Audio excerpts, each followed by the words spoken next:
first game, San Miguel pa yung nakalapang natin sa stock team. And sobrang pressure and magandang opportunity para sa akin, para sa Colosseum team na makaka-perform ng maayos.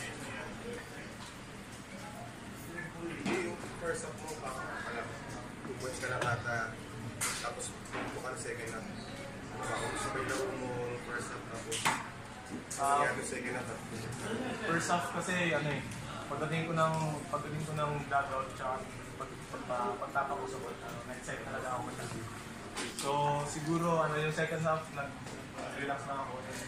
Go with the flow lang ako na tinanggap ko na ito pa sa game. So, sobrang happy na nakapag-address. Kinakabahan ka ba kanina?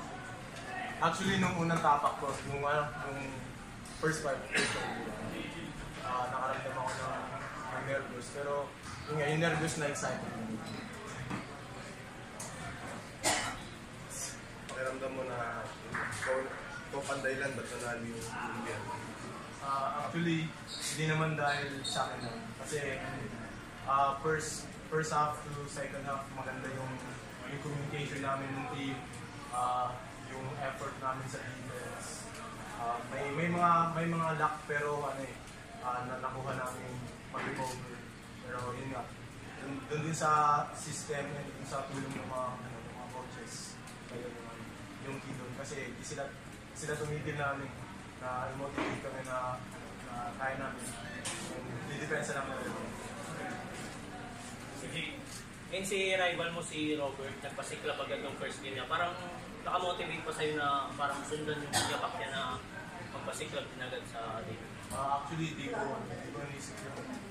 Wala sa isip ko na buray mo dali pa na. Ano masabi mo sa team mo na tingin mo ba with this win magagawa niyo din makapanalo na ulit kayo mas maraming sunod na lang? If mag-perform kami na maayos and defense sa kanila, siguro malaki po yung chance na makipag-compete sa mga ibang teams. Gusto naman yung sa mga so far sa Colombian. Matagal din kayo nalala. Basta yung okay naman. Okay kami. And nakakuha na namin kung paano mag-laro sa season. Mas hindi ko alam siguro, mas malayo pa kayo mag-laro sa akin.